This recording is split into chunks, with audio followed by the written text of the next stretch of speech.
Hi and welcome to Cricket Chat with Venkatesh. IPL almost climax కి వచ్చేసింది. ప్రతి match కూడా ప్రతి టీమ్ కి ఇంపార్టెంట్ గా ఉన్న ఈ స్టేజ్ లో ఇంకా మనకి ఫైనల్ పిక్చర్ క్లియర్ గా రాలేదు. ప్లే ఆఫ్స్ కి ఎవరు వెళ్తారు అనేది ఇంకా ఏ టీం విషయంలో మనకి ఫుల్ క్లారిటీ రాలేదు. ఏ టీం కూడా ఇప్పటి వరకు ప్లే ఆఫ్స్ చేరుకోలేదు ఎక్సెప్ట్ మేబీ చెన్నై. అందరు కూడా రేస్ లో ఉన్నారు. మరి ఇలాంటి ఒక ఫ్లూయిడ్ సిచ్యుయేషన్ లో ఎవరి ఛాన్సెస్ ఎలా ఉన్నాయి, ఎవరు ఈ రేస్ లో ముందున్నారు, ఇవన్నీ మనం మాట్లాడుకుందాం. నాతో పాటు ఇద్దరు స్పెషల్ గెస్ట్ ఉన్నారు ఈరోజు. నాతో పాటు ఉన్నారు Chandrashekhar, sports journalist and umpire. అలాగే మరొక స్పోర్ట్స్ జర్నలిస్ట్ కిషోర్ శ్రీరామ్ భట్ల, ఆయన కూడా మనతో పాటు ఉన్నారు. So let us discuss with them. ఎవరికి ఎలాంటి అవకాశాలు ఉన్నాయి, ఏ టీం ముందుకెళ్తుంది, ఏ టీము మరి లీగ్ స్టేజ్ లో నిష్క్రమిస్తుంది అనేది వాళ్ళతో మనం మాట్లాడదాం, ముచ్చరించుకుందాం. Welcome, you gentlemen, Chandrasekhar and Kishore. Thanks for joining the show. Thank you very much. Thank you. Hi, ముందుగా మీ ఇద్దరికి తర్వాత క్రికెట్ ప్రేమికులందరికీ విజయదశమి శుభాకాంక్షలు. Yeah, thank you so much. And ముందుగా చంద్రశేఖర్, నా క్వశ్చన్ మీరిద్దరు కూడా దీని ఆన్సర్ చెప్పాల్సి ఉంటుంది. సో 3 టీమ్స్ కి అక్కడ మనం చూస్తే 14 పాయింట్స్ ఈచ్ ఉన్నాయి. అది Mumbai, Delhi and Bengaluru, RCB. So ఈ 3 టీమ్స్ 16 వస్తే కానీ ఖచ్చితంగా ప్లే ఆఫ్స్కి వెళ్ళినట్టుగా మనం మాట్లాడడానికి లేదు. కానీ 14 తర్వాత 3 టీమ్స్ కూడా ఆ 16 పాయింట్ బయటలో వాళ్ళ గేమ్స్ లూజ్ అయిపోయాయి, ఓడిపోయాయి. సో ఆ 14 దాటట్లేదు వాళ్ళు. సో టెక్నికల్లీ వాళ్ళు కూడా they are not yet through. So వాళ్ళ ఛాన్సెస్ ఎలా ఉన్నాయి, ఈ 3 టీమ్స్ కంఫర్టబుల్ గా ఉన్నాయి, వాళ్ళు కూడా ఏమైనా తడబడే అవకాశం ఉంది ఇంకా వాళ్ళకి? I think each are having 3 more matches to go. చెప్పండి చంద్రశేఖర్. యా, టెక్నికల్ గా మీరు అన్నది కరెక్టే. ఇంకా 3 టీమ్స్ కి కూడా ఛాన్స్ లేదు అనేటువంటిది. But if you look at the other side, they are almost through. ఎందుకంటే మిగిలినటువంటి చూస్తే కనుక అన్ని కూడా ఇంకా 8 పాయింట్స్ తోటి, అంటే రేస్ కి అంటే 14 పాయింట్స్ ఎయిమ్ చేసుకుని ఉన్నాయే కానీ 16 పాయింట్స్ ని చేరేటువంటి ఛాన్స్ లేదు మిగిలినటువంటి 5 టీమ్స్. కాబట్టి ఆ యాంగిల్లో చూస్తే కనుక 16 పాయింట్స్ అనేటువంటిది ఇంకా వీటికి టాప్ 3 టీమ్స్ కి వచ్చేటువంటి అవకాశం ఉంది. కానీ మనం మాట్లాడుకుంటున్నటువంటి ఆ బాటమ్ 5 టీమ్స్ కి 16 వచ్చే ఛాన్స్ లేదు. కాబట్టి ఇప్పుడున్నటువంటి పొజిషన్ లో డెఫినెట్ గా 14 పాయింట్స్ హైయెస్ట్ అయ్యేటువంటి అవకాశమే ఉంది. కాబట్టి ఐ థింక్ టాప్ 3 టీమ్స్ ఇప్పుడున్నటువంటి రేస్ లో ఉన్నటువంటి ఏవైతే ఉన్నాయో, Delhi Capitals, Mumbai Indians and royal Challengers Bengaluru, ఈ ముగ్గురికి ఆల్మోస్ట్ వాళ్ళు ప్లే ఆఫ్ కి కన్ఫర్మ్ అయినట్టుగానే చెప్పుకోవచ్చు. చూస్తే చెన్నై కావచ్చు, పంజాబ్, ఇవన్నీ కూడా ఇంకా 8 పాయింట్స్ తోటే ఉన్నాయి, 10 పాయింట్స్. సో 10 పాయింట్స్ కూడా ఇంకా ఆడాల్సినటువంటిది 3. సో అదొక్కటి మినహాయిస్తే కనుక, అంటే ఒక కేకేఆర్ ని మినహాయిస్తే కనుక మిగిలిన వాటికి అంత పాసిబిలిటీ అనేటువంటిది లేదు బియాండ్ 14 పాయింట్స్ అంటారు. రైట్ చంద్రశేఖర్, కిషోర్ మీరేమంటారు? మీ అభిప్రాయం ఏంటి? వీళ్ళు వెళ్ళిపోయినట్టేనా ప్లే ఆఫ్స్ కి, లేకపోతే ఇంకా ఏమైనా డౌట్స్ ఉన్నాయా ఈ 3 టీమ్స్? ఈ 3 teams they are almost there. అంటే ఇక్కడ ఈ 3 టీమ్స్ కి సంబంధించి కనుక, అంటే చంద్రశేఖర్ చెప్పిన దానికి కొంచెం ఎక్స్టెన్షన్ గా, ఆల్మోస్ట్ తను చెప్పిన దాంతో ఏకీభవిస్తూనే కొంత ఎక్స్టెన్షన్ గా ఆలోచిస్తే కనుక ఈ 3 టాప్ 2 కావడానికి ఏ 2 టీమ్స్ కి అవకాశాలు అన్నది ఇప్పుడు ప్రధానంగా మనం చర్చించుకోవాల్సిన అవసరం ఉందేమో అనిపిస్తుంది. ఎందుకంటే ఇందాక చంద్రశేఖర్ చెప్తున్నట్టు ఆల్మోస్ట్ ఈ 3 టీమ్స్ మిగతా టీమ్స్ కి ఈ 3 టీమ్స్ క్రాస్ చేసిపోయే అవకాశం ఒకటి లేదు. అంటే మ్యాథమెటికల్ గా ఆలోచించినా సరే, మ్యాథమెటికల్ గా ఉంది, అంటే పూర్తిగా లేకుండా లేదు. మీ మాట గడ్డొస్తున్నా. యాక్చువల్ గా ఇప్పుడు మీరు కేకేఆర్ విషయం తీసుకోండి. కేకేఆర్ 12 పాయింట్స్ ఉన్నాయి, ఇంకా 3 మ్యాచ్లు ఉన్నాయి. ఆ 3 మ్యాచ్ల్లో వాళ్ళు గెలిస్తే కూడా they can reach up to 18. అవకాశాలు లేకుండా లేదు, బట్ అంత కంఫర్టబుల్ గా లేదు. అంటే నేను చంద్రశేఖర్ చెప్పిన దాన్ని కొంచెం I'm taking it slightly forward ఆ కాంటెక్స్ట్ లో. ఎందుకంటే కేకేఆర్ కూడా అవకాశాలు నేను చెప్పాడు. ఈ మిగతా 3 కాక కేకేఆర్ ప్లే ఆఫ్ రేస్ లోకి వచ్చే అవకాశం ఎక్కువగా ఉంది. వాటికి మాక్సిమం కేకేఆర్ కి సంబంధించిన వరకే మాక్సిమం ఆపర్చునిటీస్ ఉన్నాయని చెప్పి చంద్రశేఖర్ చెప్పాడు. I totally agree with him on that. కాకపోతే ఈ 3 టీమ్స్ లో 2 1 and 2 పొజిషన్స్ కి, top first and second positions కి ఏ వస్తాయన్న దాని మీదనే బహుశా ఇప్పుడు అవి దృష్టి పెట్టాల్సిన అవసరం ఉంది. ఆ దిశగానే అవి ప్రయత్నం చేస్తాయేమో. ఎందుకంటే మిగతా రిమైనింగ్ 5 టీంలను కనుక గమనిస్తే 5 టీంలకు ప్లే ఆఫ్ కి, అంటే టాప్ 4 లోకి చేరడమే ప్రయారిటీ అవుతుంది. కానీ ఈ మిగతా 3 టీమ్స్ కున్న వెసులుబాటు ఏంటంటే ఆల్మోస్ట్ అక్కడికి చేరాం కాబట్టి టాప్ 1 and 2 ఫినిష్ కు ప్రయత్నం చేయడానికి వీటి ఎఫర్ట్స్ ఉంటాయని నేను అనుకుంటున్నాను. అందుకని కొంత టాప్ 3 కి వెసులుబాటు ఉంది ప్రస్తుతానికి. రిమైనింగ్ 5 లో ఏది వస్తుంది mathematically or otherwise anything is possible అనుకుంటే, అంటే ఒక రకంగా చూసే బాటమ్ లో ఉన్న సిఎస్కే కూడా అవకాశాలు ఉన్నాయేమో అంటున్నారు. కొంత వాళ్ళు అన్ని మ్యాచ్లు గెలుస్తూనే మిగతా రిజల్ట్స్ వాళ్ళ ఫేవర్ లో వస్తాయి. అందుకండి మీరు అన్నట్టు nothing can be, remaining 5 also cannot be ruled out. But ఈ టాప్ 3 అయితే ఉన్నాయో దాంట్లో పొజిషన్ లో ఈ ముగ్గురికి ఇద్దరికి వచ్చే అవకాశం 100% కనబడుతుంది. ఎస్, మీరు చెప్పింది కరెక్ట్. ఎందుకంటే మ్యాథమెటికల్ గా చెన్నైకి ఇప్పటికీ అవకాశం ఉంది. అంటే మరొక టీంకి ఏ టీంకైనా 14 పాయింట్స్ వచ్చేస్తే Chennai will be literally out of the race. ఎందుకంటే 4 టీంలకి 14 పాయింట్స్ వచ్చిన తర్వాత చెన్నైకి ఉండే అవకాశం లేదు. ఎందుకంటే at the most they can get 12 points. ఎందుకంటే లాస్ట్ ఇయర్ 12 పాయింట్స్ తో సన్ రైజర్స్ ప్లే ఆఫ్ వెళ్ళింది. సో చెన్నైకి అలాంటి రిమోట్ ఛాన్స్ ఉంది. కానీ వేరే ఏదైనా 14 పాయింట్స్ తెచ్చుకున్న పరిస్థితిలో they will be out of the race. అది ఇంకోటి మీరు చెప్పింది ఇంకొక ఇంపార్టెంట్ పాయింట్ ఏంటంటే టాప్ 2 మీద ఏం చేస్తాయి. ఎందుకంటే టాప్ 2 లో కనుక మీరు వస్తే మీకు ప్లే ఆఫ్స్ లో ఒక మ్యాచ్ ని you can afford to lose. Qualifier 1 ఆడతారు, క్వాలిఫైర్ 1 ఫెయిల్ అయినప్పుడు దాంట్లో ఓడిపోయినా సరే క్వాలిఫైర్ 2 లో విన్నర్ ఆఫ్ ది ఎలిమినేటర్ తో ఆడి మీరు మళ్ళీ ఫైనల్ క్వాలిఫై అవకాశం ఉంటుంది. అలాగే క్వాలిఫైర్ 1 కనుక గెలిస్తే directly will be in the final. So చాలా డిఫరెన్స్ ఉంది. 3-4 ప్లేస్ లో వచ్చే టీమ్స్ కి 1 and 2 లో వచ్చే టీమ్స్ కి చాలా డిఫరెన్స్ ఉంది. కాబట్టి ప్రతి టీం కూడా దానికోసం ప్రయత్నిస్తాయి. సో చంద్రశేఖర్ చెప్పండి, మరి మీ దృష్టిలో మీ ప్రెడిక్షన్ ఏంటి? ఏ 2 టీమ్స్? అక్కడ 3 టీమ్స్ అయితే మీరు చెప్పేశారు వీళ్ళు వెళ్ళడం ఖాయం అని చెప్పి. 4వ టీం కూడా అవకాశం ఉంటుంది టాప్ 2 లో ఫినిష్ చేయడానికి, వెరీ రిమోట్. సో ఈ 4 టీంలో లేదా ఆ 3 టీమ్స్ లో ఏవి మరి టాప్ 2కి వెళ్ళే ఛాన్స్ ఉంది? ఇప్పుడు ఉన్నటువంటి దాన్ని దృష్టిలో పెట్టుకుంటే of course Mumbai Indians and Delhi Capitals కి ఆ ఛాన్స్ ఎక్కువ ఉంది అని చెప్పేసి చెప్పుకోవచ్చు. Royal Challengers Bengaluru no problem. వాళ్ళు 3rd ప్లేస్ లో ఉన్నా కూడా నిన్న మ్యాచ్ లో కూడా మనం చూసామంటే 195 స్కోర్ కూడా ఆ స్కోర్ ని కూడా డిఫెండ్ చేసుకోలేకపోవటము అనేటువంటిది. సో కాబట్టి వాళ్ళకి ఆ బౌలింగ్ వీక్నెస్ ఏదైతే ఉందో, పెద్ద టార్గెట్ పెట్టినా కూడా ప్రత్యర్థి ముందు దాన్ని డిఫెండ్ చేసుకోలేనటువంటి ఆ weakness right from first edition నుంచి చూస్తూ ఉన్నాం. అదే ఈ ఎడిషన్ లో కూడా క్యారీ అవుతుంది. కాబట్టి టాప్ 2 లోకి బెంగళూరు వస్తుందని చెప్పేసి అంటే అఫ్కోర్స్ పాసిబిలిటీస్ ఉన్నాయి. క్రికెట్ లో ఎప్పుడు కూడా మనం దేన్ని కూడా ఇదే ఖచ్చితం ఇదే ఫైనల్ అనేటువంటిది చెప్పేటువంటి అవకాశం ఉండదు. Anything is possible. But on paper మనకు ఉన్నటువంటి దాన్ని బేస్ చేసుకొని మనం అనాలిసిస్ చేస్తూ ఉంటాము, ఒక కంక్లూషన్ వస్తూ ఉంటాం. కాబట్టి going on that, basing on that, ఒక ముంబైకి అండ్ ఢిల్లీకి ఉండేటువంటి అవకాశమే ఉంది. టాప్ 2 లోకి వచ్చేటువంటి అవకాశం ఆ రెండింటికి. లేకపోతే సర్ప్రైజింగ్ గా even know doubt I have a feeling that KKR may come in top 2. KKR కూడా ఛాన్స్ ఉంది అనేటువంటి, ఎందుకంటే వాళ్ళు బౌన్స్ బ్యాక్ అవుతున్నటువంటి మోర్గాన్ చేతిలోకి వచ్చిన తర్వాత వాళ్ళ కంప్లీట్ గేమ్ ప్లాన్ చాలా డిఫరెంట్ గా కనబడుతుంది. నో డౌట్ దినేష్ కార్తిక్ కొంత ఒక ఎగ్జాంపుల్ ఇచ్చి వెళ్ళాడు.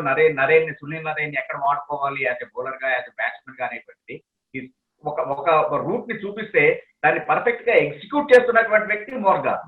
కాబట్టి KKR also in the race for the top 2. I have a feeling. Okay, మరి కిషోర్ మీరు చెప్పండి. ఇప్పుడు చంద్రశేఖర్ చెప్పింది కరెక్టే. ఆయన అభిప్రాయంలో బోత్ ఢిల్లీ అండ్ ముంబైకి అవకాశాలు ఉన్నారు. కానీ Delhi are they peak, did they peak too early? వాళ్ళు పీక్ వెళ్ళిపోయారు, ఇప్పుడు స్లైడ్ అవుతున్నారా కొంచెం? ఇక్కడ పీక్ సంబంధించి పీకింగ్ ఎర్లీ ఆర్ ఒక స్టాగ్నేషన్ వచ్చిందా అంటే దాని మీద అసెస్మెంట్ కరెక్ట్ గా చేయలేము. ఎందుకంటే 8 టీమ్స్ ద వే మీకు రాజస్థాన్ రాయల్స్ కానీ చెన్నై సూపర్ కింగ్స్ కానీ the way they made a come back and ఎట్లాంటి కాంప్రహెన్సివ్ విక్టరీస్ రిజిస్టర్ చేశారని కూడా మనం అర్థం చేసుకోవాలి. మీరు ఇందాక అన్నట్టే ఆ టాప్ 3 టీమ్స్ మీదనే వీళ్ళు అద్భుతమైన విజయాలు సాధించారు. తర్వాత చంద్రశేఖర్ చెప్తున్న దాంట్లో కేకేఆర్ కు అవకాశాలు అంటే నేను కొంచెం అతనితో విభేదిస్తాను. ఎందుకంటే మొన్నటి మ్యాచ్ గెలిచారు, కానీ అంతకుముందు ఏ రకంగా ఓడిపోయారు మీరు గమనించాలి. ఒక రకంగా అబ్సల్యూట్ టాప్ లెవెల్ పర్ఫార్మెన్స్, మళ్ళీ కంప్లీట్ గా డౌన్ హిల్. దీన్ని అది ఎట్లా అర్థం చేసుకోవాలని కష్టం. ఎందుకంటే ఆ కన్సిస్టెన్సీ ఆస్పెక్ట్ కొన్నిసార్లు మీరు ఇక్కడ ఈ మొత్తం టోర్నమెంట్ లో కనుక చూస్తే కింగ్స్ 11 పంజాబ్ ఎటువంటి మ్యాచ్లు ఓడిపోయాయి అంటే almost they have one the game అన్న పరిస్థితుల నుండి దే హ్యావ్ లాస్ట్. అట్లీస్ట్ అట్లా ఒక 3 మ్యాచెస్ వాళ్ళు ఓడిపోవడం వలన ఈరోజు టాప్ 3 లో ఉన్న టీమ్స్ కి బెనిఫిట్ అయ్యాయి. Please don't forget that. అందుకని anything can cause is possible. ఎంఐ మీ చాయిస్ ఏ 2 టీమ్స్ వెళ్తాయి మీ దృష్టిలో? నాకు సంబంధించినంత వరకు అంటే out of this 4 or 5 teams మీరు చూస్తున్న వాటిలలో కొంత ఢిల్లీ క్యాపిటల్స్ మీరు అన్నట్టు they haven't peaked at the too early or at the right time. No, they are having that kind of a balance also. అంటే కీలకమైన ప్లేయర్స్ లేకపోయినా సరే they are maintaining that balance. Delhi Capital has got that. అంటే ఇందాక RCB ఎందుకు consistent గా ఆడలేకపోతుంది, లేదంటే top 2 లో వాళ్ళు ఉంటారా లేదా అని చంద్రశేఖర్ చెప్పింది ఏంటంటే పెరెన్నియల్ వీక్నెస్ ఒకటి ఉంది. హెవీ పెద్ద టోటల్స్ అయినా చిన్న టోటల్స్ అయినా వాళ్ళు డిఫెండ్ చేసుకోవడానికి కావాల్సిన బౌలింగ్ లైనప్ వాళ్ళకి లేదు అని. కానీ ఢిల్లీ ఫర్ దట్ మ్యాటర్ మిగతా ఏ టీమ్స్ కు లేని ఒక మేజర్ అడ్వాంటేజ్ ఢిల్లీ హ్యాస్. అద్భుతమైన బౌలింగ్ లైనప్ ఉంది. రబాడా కానీ మిగతా వాళ్ళు అంటే యాజ్ అ బౌలింగ్ యూనిట్ మీకు మొత్తం టోటల్ గా మిగతా 8 టీమ్స్ తో మిగతా 8 టీమ్స్ తో కంపేర్ చేస్తే this is one of the strongest batting bowling lineup which can weather any Storm depending the small total or else. ఒక రకంగా కట్టడి చేయడంలో కూడా 2 రకాలుగా కూడా ఢిల్లీ బౌలింగ్ లైనప్ ఇప్పటి వరకు సక్సెస్ అవుతూ వచ్చింది. అందుకని నాకు తెలిసి out of these 4 or 5 teams ఖచ్చితంగా 1-2 లో ఉండేది మాత్రం ఢిల్లీ అని చెప్తాను. మిగతా 4 టీమ్స్ కి అవకాశాలు అని చెప్తాను నేను. సో సెకండ్ టీం చెప్పట్లేదు మీరు? నో నో నో చెప్పాలి.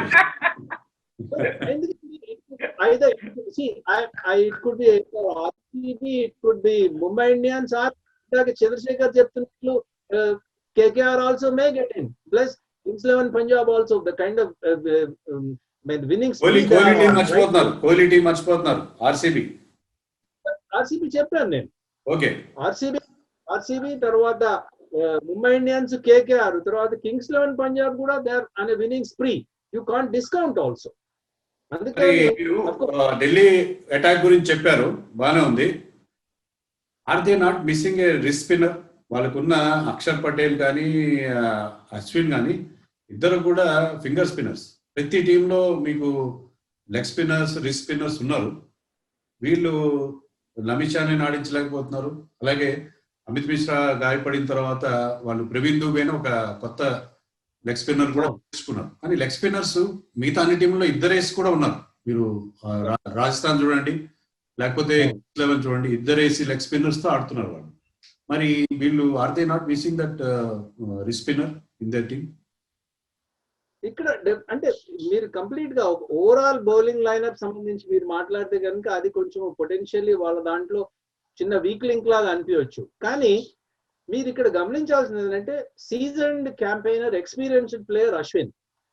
అక్షర్ పటేల్ ఒక పొటెన్షియల్ ఆల్రౌండర్ గా the way he has emerged. Particularly మనం ఒక స్టేజ్ ఆఫ్ ద టోర్నమెంట్ లో చూసాం, ఒక మ్యాచ్ లో ప్రత్యేకించి the way he finished an innings. ఇది కూడా తనకు చాలా కాలంగా తనలో ప్రతిభ ఉన్నా సరే తాను జాతీయ స్థాయిలో జాతీయ జట్టులో తనకు అవకాశాలు లభించలేదు అన్నదానికి కూడా it was a absolute statement on big stage. ఆ దశలో ఆ మ్యాచ్ అలా గెలిపించడం, అంత అలౌకికంగా గెలిపించడం కూడా. అండ్ డోంట్ ఫర్గెట్ మిశ్రా లాంటి ఎక్స్పీరియన్స్ రీప్లేస్ చేసి ద వే హీస్ బౌలింగ్, ఒకవైపు రన్స్ ఇవ్వకుండా కట్టడి చేస్తున్నాడు, మరోవైపు అనవసర కీలకమైన దశల్లో వికెట్లు కూడా పడగొడుతున్నాడు. తర్వాత మంచి he's a good fielder to boot also, he's a complete package. So అందుకని ఆ ఒక్క ఆస్పెక్ట్ లో కనుక మీరు కొంత మేబీ వాళ్ళు లాగింగ్ బిహైండ్ అని అనుకుంటే కూడా ఓవరాల్ గా Axar Patel's inclusion in the spin department is a wonderful package for Delhi Capitals. Ashwin మొత్తానికి కిషోర్ కి ఇంకో 3D ప్లేయర్ దొరికాడు. Another 3D player, 3D player Vijayashankar తో పాటు ఇంకో 3D ప్లేయర్ దొరికాడు. అక్షర్ పటేల్ రూపంలో ఇంకొక 3 డైమెన్షన్ ప్లేయర్. నేను ఒక కంప్లీట్ ప్యాకేజ్ గా చూస్తున్నాను. Chandrashekhar, you are adding dimensions to it.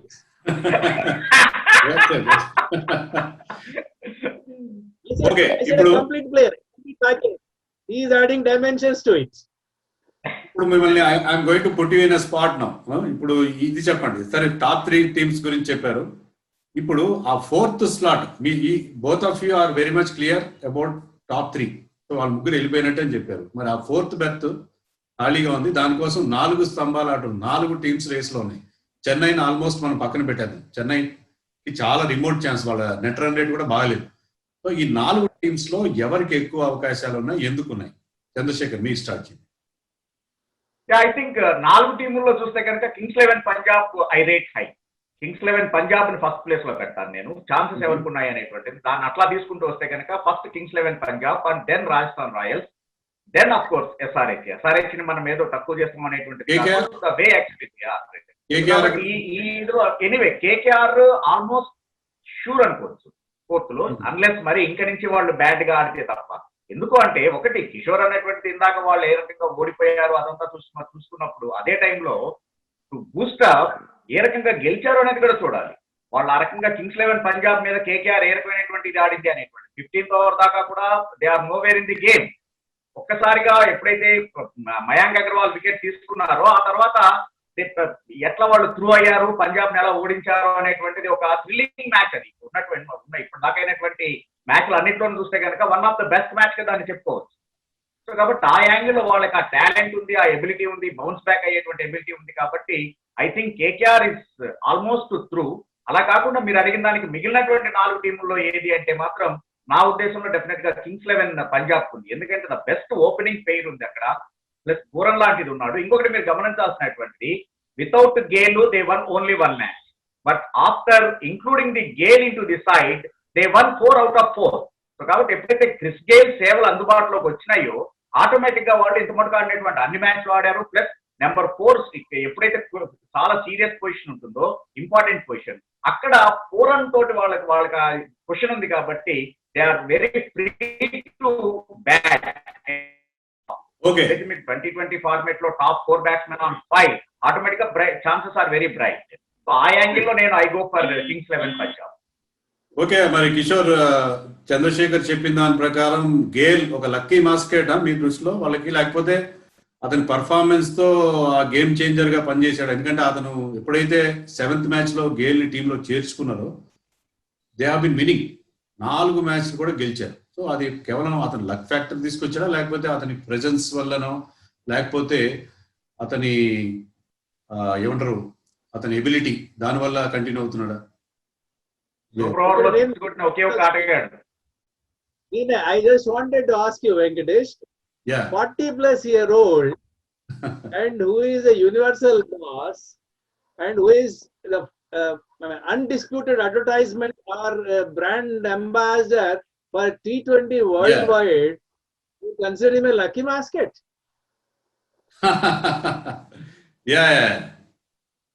Yes, మీరు అన్నది కరెక్టే. You counted it very well.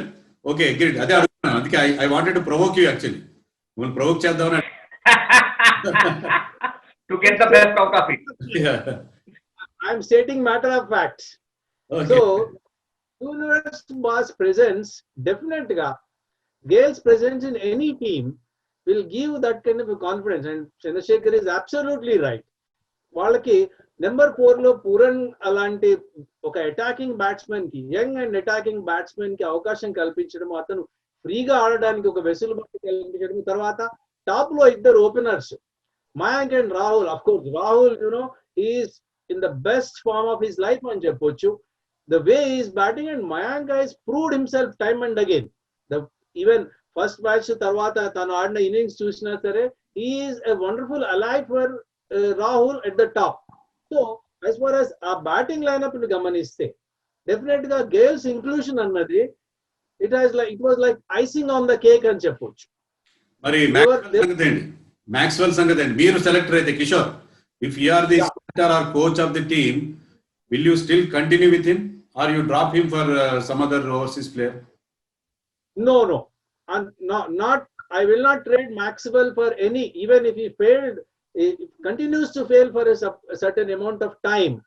Maxwell gives that kind, అంటే ఒక రకంగా ఇంటిమిడేటింగ్ ఫ్యాక్టర్ అంటారు. మీ గేల్ లాంటి ఆటగాడు ఎలా అయితే ఇంటిమిడేటింగ్ ఫ్యాక్టర్, అలాగే ఆపోనెంట్స్ కి ఇంకా మాక్స్వెల్ వచ్చే అవకాశం ఉంది, మాక్స్వెల్ రాబోతున్నాడు, లేదంటే మాక్స్వెల్ మధ్యలో ఆడుతున్నాడు, ఇప్పుడు he's at the wicket.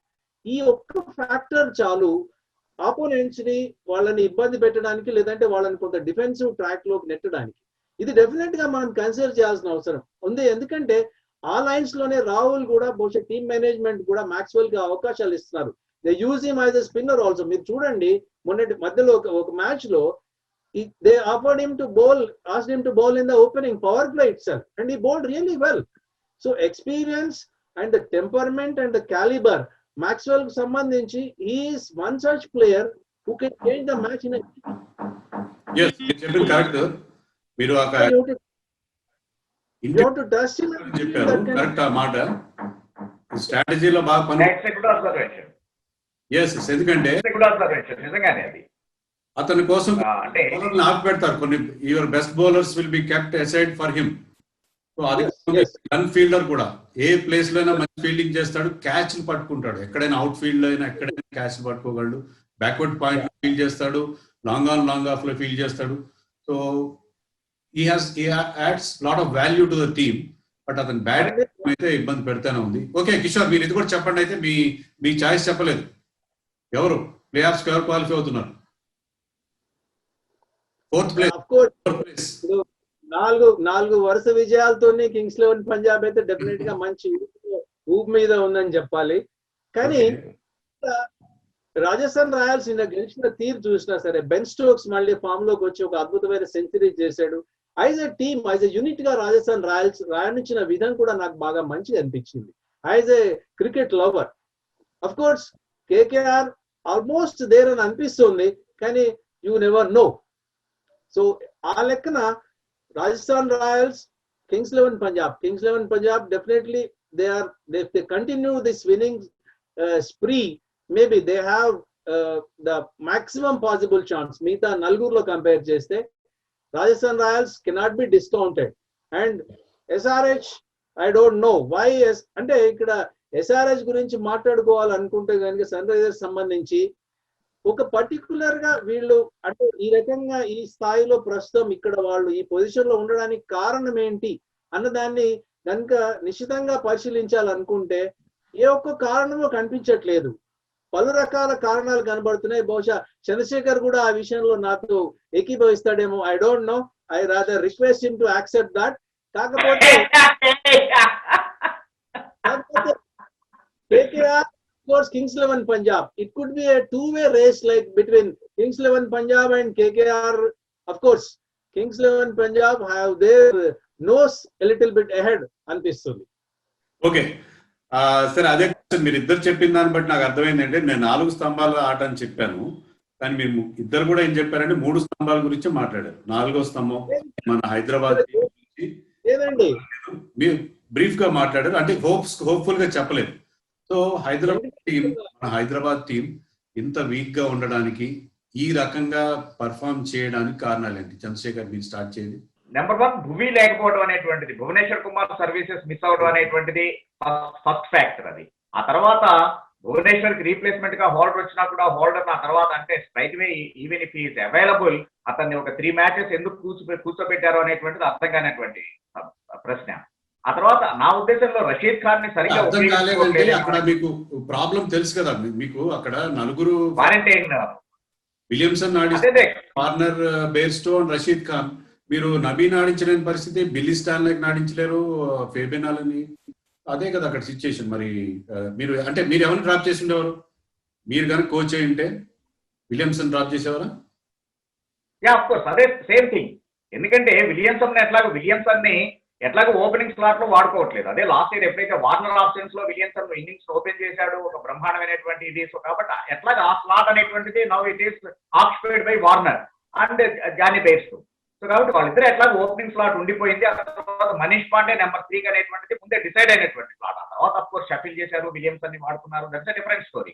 But అంటే మీకు నెంబర్ 3 కూడా ఎప్పుడైతే ఆల్రెడీ ఒక ఆక్యుపైడ్ ప్లేయర్ ఉన్నాడు, విలియమ్సన్ ప్లేస్ లో కనుక హోల్డర్ ని తీసుకున్నట్లయితే, because Holder is a useful allrounder, మీకు కావాల్సినటువంటి అవసరం అయితే కనుక నెంబర్ 8, నెంబర్ 9 లో వచ్చి ఈ మనం మర్చిపోకూడదు హోల్డర్ విషయంలో అతనికి టెస్టుల్లో డబుల్ సెంచరీ ఉంది.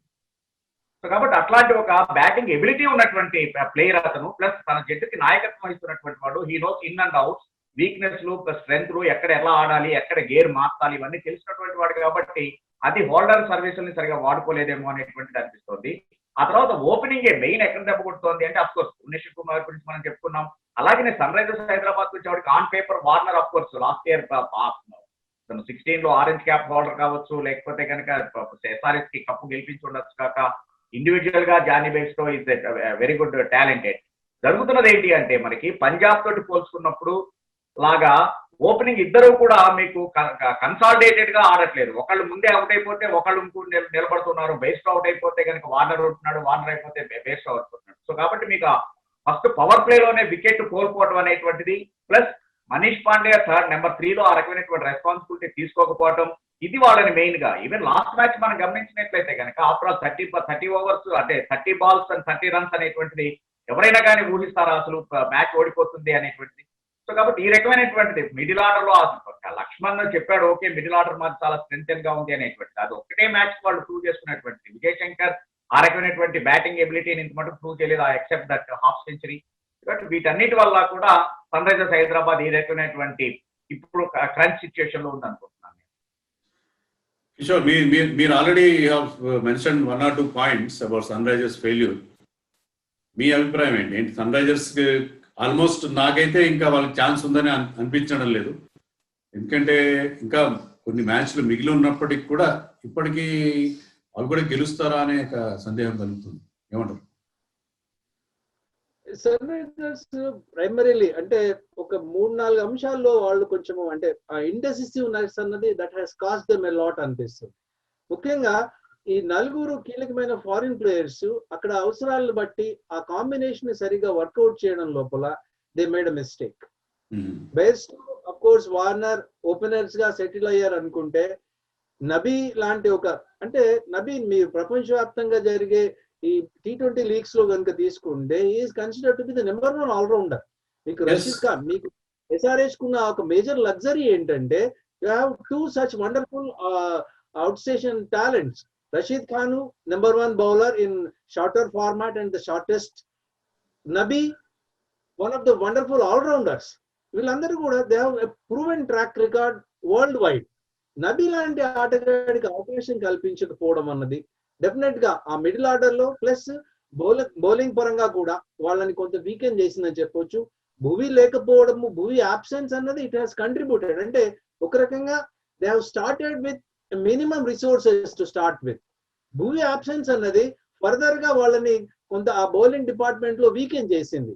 ఇక్కడ ప్రధానంగా భువి లేకపోవడం అనేది రషీద్ ఖాన్ ను సరిగ్గా వాడుకోలేదని చంద్రశేఖర్ చెప్పాడు. అక్కడ నేను కొంత దాన్ని అంటే కొంత ఇంకొక దిశగా చూసి ఆలోచిస్తే అర్థం చేసుకోవాల్సింది ఏంటంటే రషీద్ ఖాన్ కి వికెట్లు ఇవ్వకుండా ఆపోనెంట్స్ అందరు కూడా ఒక స్ట్రాటజీ ఎవాల్వ్ చేశారు. మీరు గమనించండి, రషీద్ ఖాన్ బౌలింగ్ ఎనాలిసిస్ కనుక చూస్తే 4 overs 12 runs, 4 overs 13-15 runs, 1 wicket maximum. మీకు 2 వికెట్ల కంటే ఎక్కువ రషీద్ ఖాన్ కు మొత్తానికి ఈ మొత్తం టోర్నమెంట్ లో ఇప్పటి వరకు ఒక స్పెల్ లో 2 కంటే ఎక్కువ వికెట్లు దొరికిన సందర్భాలు చాలా తక్కువగా ఉన్నాయి. ఆల్మోస్ట్ 1-2 ఉన్నాయో, I'm not sure about it.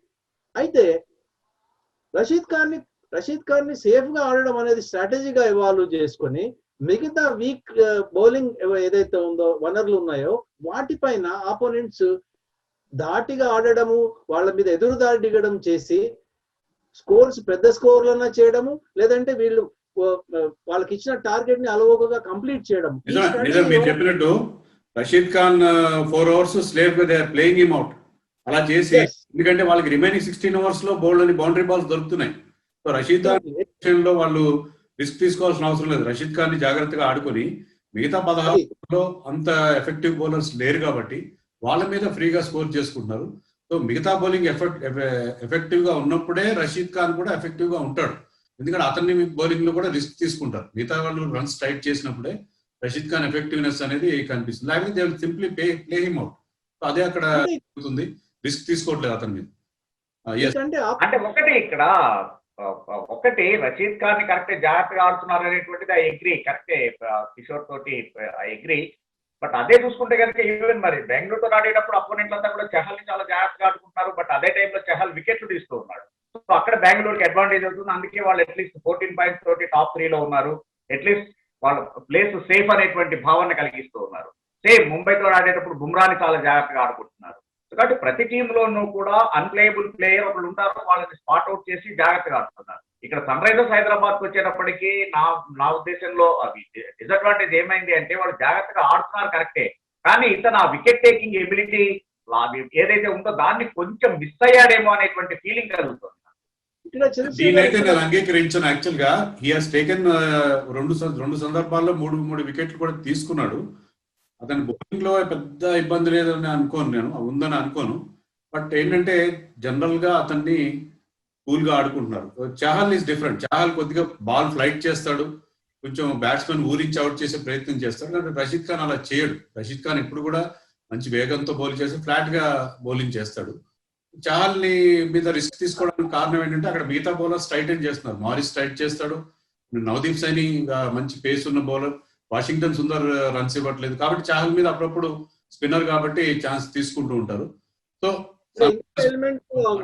బానే ఉంది. యా కిషోర్, ఎలిమెంట్ కూడా అంటే రషీద్ ఖాన్ కు సపోర్టింగ్, అంటే మిగతా మీకు ఆర్సీబీలో చహాల్ విషయం తీసుకున్నా, లేకపోతే మిగతా స్పిన్నర్స్ కానీ వాళ్ళు వికెట్ ఎబిలిటీ తగ్గిందా అంటే ఇంకో కారణం కూడా ఉంటుందేమో. ఎందుకంటే మనము ఒక భారీ స్కోరు బ్యాట్స్మెన్ కనుక సాధిస్తే, ఒక భారీ స్కోర్ అంటే ముందుగా బ్యాట్స్మెన్ ఒక భారీ స్కోర్ సాధించిన పరిస్థితుల్లోనే స్పిన్నర్స్ కు ప్రత్యేకించి అటాక్ చేయడానికి అవకాశం ఉంటుంది. మీరు కంటైన్ చేయాలా, వికెట్లు పడగొట్టాలా, మీకు చిన్న స్కోర్ ఉంది డిఫెండ్ చేసుకునే ప్రయత్నం చేసినప్పుడు ఎకనామికల్ గా కంటైన్ చేయాల్సిన పరిస్థితి ఉంటుంది. అప్పుడు యూ బికమ్ ఫ్లాట్. స్పిన్నర్స్ ప్రత్యేకించి if they have to purchase wickets, if they have to buy wickets, they will be attacking. So బహుశా ఈ రోల్ ప్లే లో ఖచ్చితంగా ఆశించిన మేరకు లేకపోతే అవసరమైన రన్స్ ఇటు బ్యాట్స్మెన్లు చేయకపోవడం కూడా రషీద్ ఖాన్ బౌలింగ్ లో ఆ పదును తగ్గడానికి కారణమైందని అనుకోవచ్చేమో చంద్రశేఖర్. ఓకే, మనం ఎస్ఆర్హెచ్ గురించి మనం డీటెయిల్ గా డిస్కస్ చేశాము. SRH డిసప్పాయింట్ చేసిన దానిలో ఎలాంటి సందేహం లేదు. Still they have chance. Let us hope they will utilize that chance. అయితే అన్నిటికంటే ఎక్కువ డిసప్పాయింట్ చేసిన, SRH కంటే కూడా డిసప్పాయింట్ చేసిన టీము చెన్నై సూపర్ కింగ్స్. అసలు మొదటి నుంచి ఏది కూడా కలిసి రాలేదు వాళ్ళకి. మరి ఏంటి దానికి కారణాలు ఏంటి? చెన్నై నుంచి మొదటిసారిగా ప్లే ఆఫ్స్ కి వెళ్ళకపోవడానికి ఆల్మోస్ట్ ఇట్ ఈస్ సర్టన్. ఏంటంటారు చంద్రశేఖర్ కారణం? సురేష్ పైన సేవలు మిస్ అవడం అనేటువంటి that is the major fact. ఎందుకంటే ఎంత మనం మాట్లాడుకున్న Venkatesh, you are senior journalist and you know it.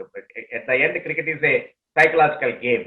So కాబట్టి నెంబర్ 3 నాకు భరోసా లేదు అనేటువంటిది ఎప్పుడు కూడా సురేష్ రైనా ఇచ్చాడు. అఫ్ కోర్స్ మామూలుగానే అతను అవసరమైతే కనుక ఈ మధ్యకాలంలో బౌలింగ్ చేయట్లేదు, బట్ అవసరమైతే అతన్ని ఒక 2 ఓవర్లైనా సరే బౌలింగ్ కి వాడుకునేటువంటి పొజిషన్ అనేటువంటిది ఉందనేటువంటిది కాన్ఫిడెన్స్ ఉంటుంది కెప్టెన్ కి. Plus he's one of the best fielder, అందులో ఎటువంటి డౌట్ లేదు. డెఫినెట్ గా సురేష్ రైనానే he himself at least 10 to 15 runs save చేయగలిగినటువంటి నేర్చుకున్నటువంటి ఫీల్డర్. సో కాబట్టి అట్లాంటి ఒక మెయిన్ ప్లేయర్ అందుబాటులో లేకపోవడం అనేటువంటిది, ప్లస్ హర్భజన్ సింగ్ కూడా లేకపోవడం. అంటే మైదానంలోకి దిక్కముందే రైట్ ఫ్రమ్ ఫస్ట్ బాల్ అటు ముంబై ఇండియన్స్ తోటి ఇనాగ్రల్ మ్యాచ్ లో పడకముందే సైకలాజికల్ గా వాళ్ళ ఈ 2 విషయాల్లో డౌన్ అయ్యారు. ఆ తర్వాత కేదార్ జాదవ్ చాలా డిసప్పాయింట్ చేశాడు మనం చెప్పుకుంటూ వెళ్తే కనుక. Plus Rayudu of course inaugural match ఆడాడు, ఆ తర్వాత అతను సిక్ అవటము, దాంతో వరుసగా 3 మ్యాచ్లు అందుబాటులో లేకపోవటం. ఎప్పుడైతే మీకు వరుస ఫెయిల్యూర్స్ అని వచ్చినాయో ఆ తర్వాత పికప్ చేయడం అనేటువంటి చాలా కష్టమైంది. ప్లస్ ఎట్లాగో తెలిసినటువంటి షేన్ వాట్సన్ చాలా స్లో స్టార్టర్, ఆ తర్వాత ఒక సెంచరీ చేసినా కూడా మొత్తం మీద కావాల్సినటువంటి దాన్ని అందుకోలేకపోతున్నాడు. డుప్లిసీ విషయం కూడా సేమ్. డుప్లిసీ కావాల్సినటువంటి స్ట్రైక్ రేట్ ని మెయింటైన్ చేయలేకపోతున్నాడు. ఇండివిజువల్ గా స్కోర్ చేస్తూ ఉన్నాడు, బట్ ఐపీఎల్ కావాల్సినటువంటి ఆ స్ట్రైక్ రేట్ ని అంటే అట్లీస్ట్ 130+ స్ట్రైక్ రేట్ కాకుండా అతను 118 స్ట్రైక్ రేట్ దాంతో ఉండటం కూడా కొంత ఇబ్బంది అవుతుంది. ప్లస్ బ్రావో సరైనటువంటి సేవ లేకపోవడం అనేటువంటిది. సో ఈ రకమైనటువంటి కాంబినేషన్లు ఆ తర్వాత గెలిచేటువంటి మ్యాచ్ అది కనుక చూసుకున్నట్లయితే నిజంగానే అక్షర్ పటేల్ కి జడేజా 3 సిక్స్లు ఇవ్వడం అనేటువంటిది ఢిల్లీ తోటి. అంటే లాస్ట్ ఓవర్ 17 రన్స్ ధోని లాంటి క్యాప్టెన్ డిఫెండ్ చేసుకోలేకపోవడం. అప్పటికి ఇంకా దీపక్ చహర్కి 2 ఓవర్లు మిగిలి ఉన్నాయి, బ్రావోకి 1 ఓవర్ మిగిలి ఉంది. సో కాబట్టి అట్లీస్ట్ అంటే 3 ఓవర్ల ఛాయిస్ ఉన్నప్పుడు జడేజాకి ఎందుకు ఇచ్చాడు అనేటువంటిది. తర్వాత దీపక్ చహర్ ఓవర్స్ లేనట్టున్నాయి ఇప్పుడు. ధోని ఎన్ని క్లారిఫికేషన్ ఇచ్చినా కూడా ఈ రకమైనటువంటి మిస్టేక్స్ కొన్ని చేశారేమో చెన్నై అనిపిస్తుంది. అంటే వాట్సన్ కి అవకాశం ఉంటే వాట్సన్ లాంటి ఎక్స్పీరియన్స్డ్ బౌలర్ ని వాడుకునే అవకాశం ఉండింది అన్నది ఇంకొక థాట్. ఆల్టర్నేటివ్ గా వాట్సన్ ని వాడుకుంటే బాగుండేదేమో ఆ రోజు. అంటే వాట్సన్ ఇటీవల కాలంలో బౌలింగ్ చేయట్లేదు, బ్యాటింగ్ కూడా చేయట్లేదు. యాక్చువల్ ఐపీఎల్ టు ఐపీఎల్ ఆడుతున్నాడు, మిగతా ఎలాంటి క్రికెట్ కూడా ఆడట్లేదు.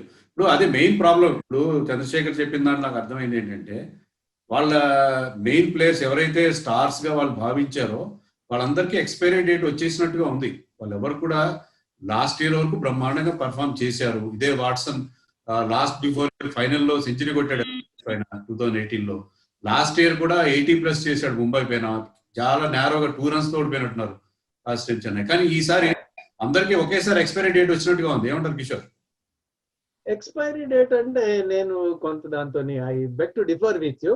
అండ్ మీరు చెప్పిన దానికంటే కూడా చంద్రశేఖర్ చెప్పిన దాంట్లో కొన్ని అంటే క్రిటికల్ ఫ్యాక్టర్స్ కంట్రిబ్యూట్ చేశారు. అంటే ఓవరాల్ గా చూస్తే కనుక మీకు మొదటి నుండి మీరు అన్నారు అసలు ఈ రకమైన పర్ఫార్మెన్స్ ఎక్స్పెక్ట్ చేయలేదు, హైలీ డిసప్పాయింటింగ్ అని. డిసప్పాయింటింగ్ ఎందుకు అన్నదానికి 10 ఏళ్ళు వరుసగా ప్లే ఆఫ్స్ లోకి వచ్చారు, 3 టైటిల్స్ గెలిచారు, ఛాంపియన్స్ లీగ్ లాంటి టైటిల్స్ కూడా ధోని నాయకత్వంలో చెన్నై సూపర్ కింగ్స్ గెలిచింది. అందుకని కన్సిస్టెంట్ గా ఆ స్థాయిలో పర్ఫార్మెన్స్ ఇచ్చారు కాబట్టి ఈసారి డిసప్పాయింటింగ్ అంటున్నారు. నేను ఆ ఒక్క పాయింట్ మీద నేను మీతో ఏకీభవిస్తాను. కానీ ప్రైమరీలీ చెన్నై ఈ స్థాయి పర్ఫార్మెన్స్ ఇవ్వడానికి కారణం ఏంటంటే మొదటి నుండి కనుక చూస్తే మనం చెన్నై వాళ్ళు టీమ్ ను బిల్డ్ చేసిన పద్ధతిని కనుక గమనిస్తే మిగతా జట్ల మాదిరిగా కాకుండా వీళ్ళు ఎప్పుడైనా సరే ఒక కోర్, ఒక న్యూక్లియస్ కు అంటి పెట్టుకొని ఉన్నారు. మీకు రైట్ ఫ్రమ్ కెప్టెన్సీ నుండి మొదలు పెడితే ధోని ఇప్పుడు అంతేందుకు ఇంత కొన్ని డిస్టర్బెన్సెస్ అయ్యాయి, రైనా వెళ్ళిపోవడము, రైనా ఎపిసోడ్ తర్వాత మిగతా ఎన్ని మాట్లాడుకున్నా కూడా 2021లో 22లో కూడా ధోనినే మా కెప్టెన్ అని ముందు చెప్పుకుంటున్నారంటే ఈ రకమైన అష్యూరెన్స్, ఈ రకమైన ఒక నమ్మకము, కమిట్మెంట్ కానీ ఒక ట్రస్ట్ కానీ ప్లేయర్స్ మీద, కెప్టెన్ మీద ఉంచిన టీమ్ గా మనం సిఎస్కే మేనేజ్మెంట్ ని చెప్పుకోవచ్చు. అయితే ఈ కోర్ ను రిటైన్ చేసుకుంటున్న ప్రతిసారి మీకు రైనా కానీ లేదంటే వాట్సన్ కానీ తర్వాత of course Dhoni at the helm of the affairs, Rayudu కానీ అంతకుముందు మిగతా సీనియర్ ప్లేయర్స్ అశ్విన్ కానీ వీళ్ళందరినీ కూడా ఒక కోర్ గా కంటిన్యూ చేసిన టీము 5గురినో 6గురినో రిటైన్ చేస్తూ ఆ కోర్ ని కొనసాగించిన మేనేజ్మెంట్ మాత్రం సిఎస్కేదే ఉంది. ఈసారి సడన్ గా మీకు రైనా వెళ్ళిపోవడము, హర్భజన్ వెళ్ళిపోవడం అంటే టోర్నమెంట్ కంటే ముందు ఆ ప్రిపరేషన్ మాడ్యూల్స్ లో ఏవైతే ప్లాన్స్ చేసుకున్నారో వాటన్నిటికీ ఒక ఎదురు దెబ్బ తగిలిందని చెప్పాలి. ఆ కోర్ దెబ్బతినింది. కోర్ దెబ్బతినడము, కోర్ లో భాగంగానే మీరు ఒక్కసారి ఆన్ పేపర్ చూద్దాం మనము. Watson, Faf du Plessis, Dhoni, Jadeja, Bravo, తర్వాత అఫ్ కోర్స్ హర్భజన్, రైనా, మీకు 7-8 మంది ప్లేయర్స్ కనుక చూస్తే ఒకసారి ఆన్ పేపర్ వీళ్ళందరూ they are match winners, proven track record. And వాళ్ళ చూస్తే వాళ్ళ ప్రెజెన్సే that will be highly intimidating. మీరు ఇందాక అన్నట్టు expiry date at once, no, I beg to differ with you on that. కాకపోతే ఆ కోర్ లో ఉండే ఆ కంట్రిబ్యూషన్స్ ఏవైతే ఉన్నాయో అవి దెబ్బతిన్నాయి.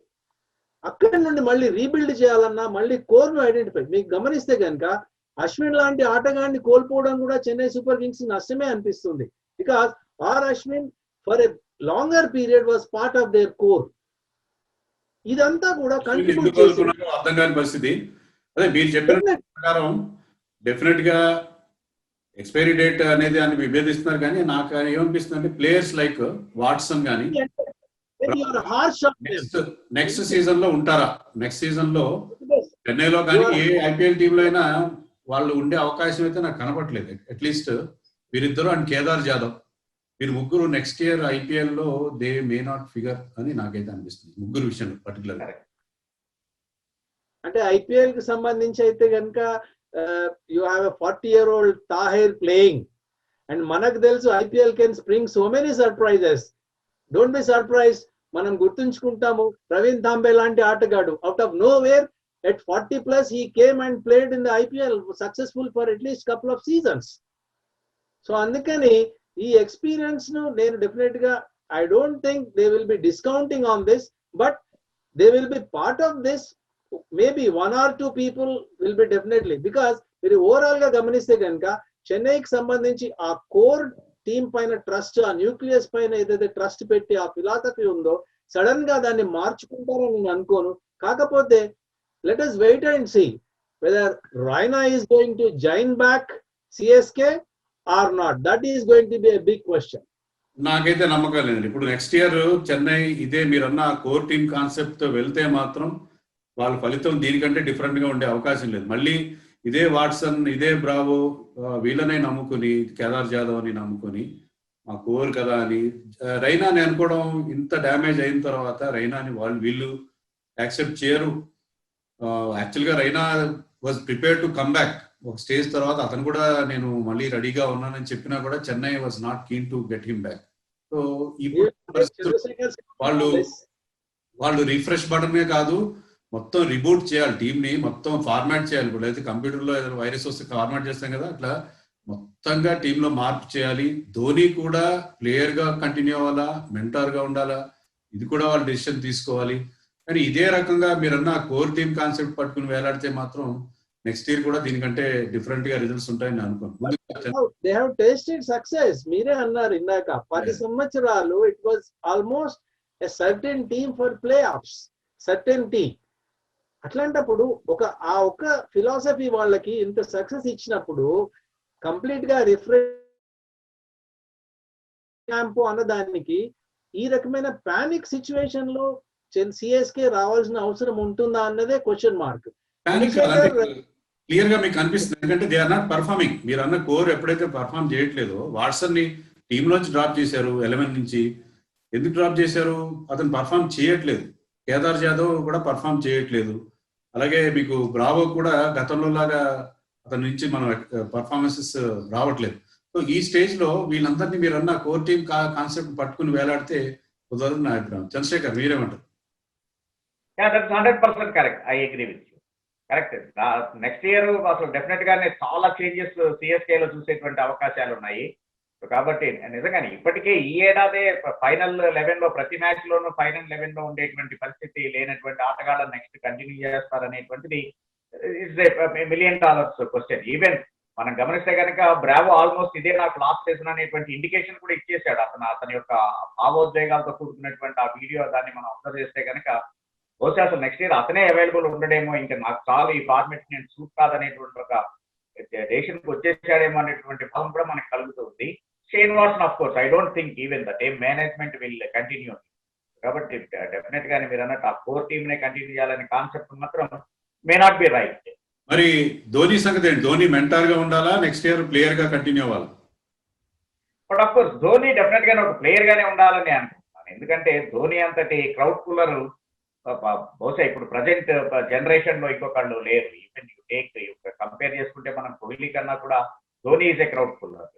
కాబట్టి అట్లాంటి కండిషన్ లో ఐపీఎల్ లాంటి ఒక మంచి అంటే పబ్లిక్ ఎంటర్టైన్ గా ఉన్నటువంటి ఈవెంట్ కి, స్పోర్ట్స్ ఈవెంట్ కి ధోని నా ఉద్దేశం ఇంకొక 1 or 2 years ఈ మేబీ.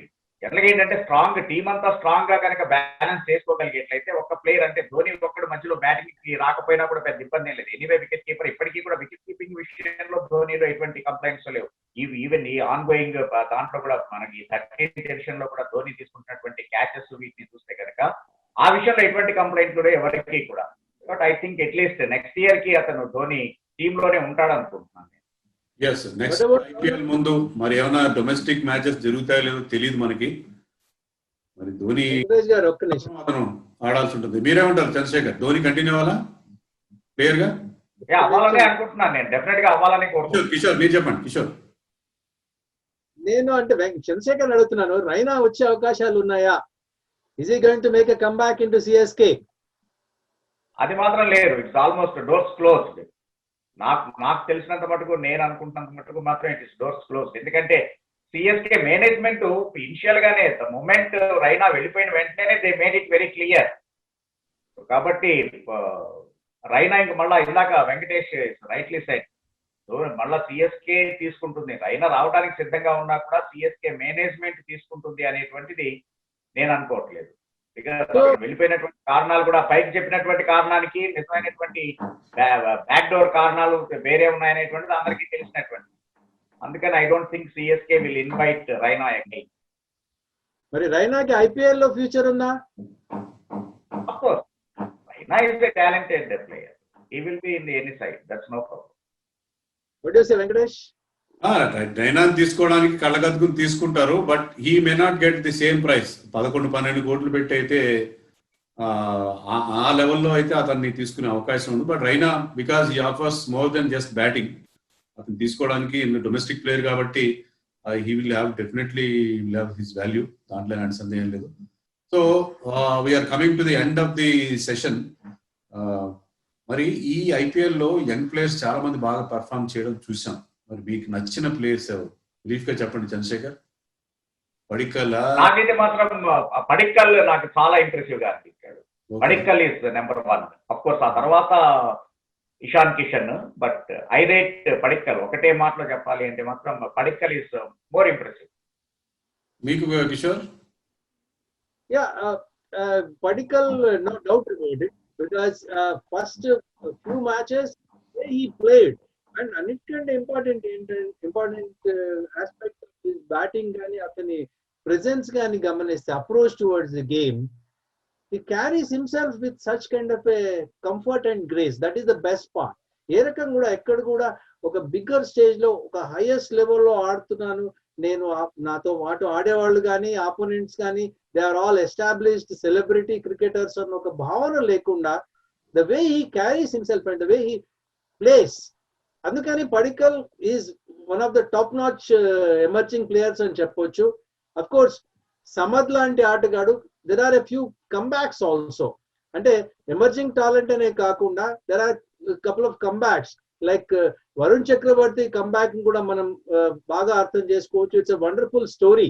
అంటే డౌన్ అండ్ డంప్స్ లో ఉండి వేరే ఆల్టర్నేటివ్ లేదు అని చెప్పి మళ్ళీ క్రికెట్ ను చూస్ చేసుకున్న తర్వాత he waited for such a long time, and mystery spinner, his eyes and his presence on the field, it talks about lot of a wonderful story behind that.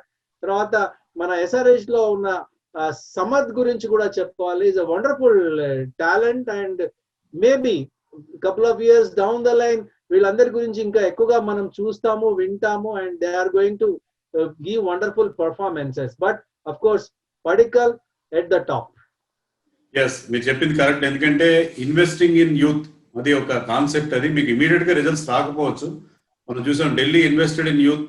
Shreyas Iyer ని, రిషబ్ పంత్ ని వాళ్ళు ఎంకరేజ్ చేశారు, ఇన్వెస్ట్ చేశారు. ఇప్పుడు వాళ్ళు రిజల్ట్స్ ఇస్తున్నారు. అలాగే KKR లో కూడా శుభ్మన్ గిల్ పైన, కమలేష్ నగర్ కోటి, శివం మావి వీళ్ళ మీద, అలాగే వరుణ్ చక్రవర్తి వీళ్ళ నమ్మకం పెట్టారు, కంటిన్యూ చేశారు టీంలో. And now they are giving results. Varun Chakravarthy నిజంగా చాలా మంచి, లాస్ట్ ఇయర్ ఇంజరీ కారణంగా అతను ఒక్క మ్యాచ్ ఆడాడు. ఈ సీజన్ లో మాత్రం ప్రతి మ్యాచ్ కి ఇంప్రూవ్ అవుతున్నాడు. And is one of the main bowlers for KKR now. So thank you very much gentlemen, both Chandrashekhar and Thank you. Yeah, you want to make some last observations? Go ahead, Kishore. And another story we should talk about is Rahul Tewatia. అంటే తన మీద management ఉంచిన నమ్మకాన్ని most difficult trying situations లో కూడా నిలబడి the way he made himself outstanding in the at the highest level, that itself is, అంటే sports కి సంబంధించి ఎక్స్ట్రీమ్స్ ని మనం చూపించాడు రాహుల్ తెవాతియా అని చెప్పొచ్చు. ఇంకొకటి చివరిగా అడగాల్సింది ఏంటంటే, how old is Rashid Khan? Rashid Khan how old is he? 22, 23 ఉంటాడు. Right, he is already the world number 1. Okay, yeah. So if you are given chances at a very young age and nourish them properly, even from a remote background, you can count them to be the world beaters. Yes. So Rashid Khan is one such example, and maybe all other generations can get inspired by him. Yes, definitely. So on that note, on that positive note, let us close this session. Thank you so much, Chandrasekhar. Thank you so much, Kishore, for your valuable opinions and analysis. మరొక session తో కలుద్దాం. ఇది IPL climax కి చేరుకున్న దశలో మనం చూస్తుంటే almost all the teams except maybe Chennai అందరు కూడా రేస్ లో ఉన్నారు. ఎవరు కూడా ఇంకా ప్లే ఆఫ్స్ విషయంలో ఎవరి పొజిషన్ గ్యారంటీ కాలేదు. బట్ ఈ స్టేజ్ లో అందరు కూడా ప్రతి మ్యాచ్ కూడా ఇంట్రెస్టింగ్ గా ఉండబోతుంది. And watch out. బాయ్.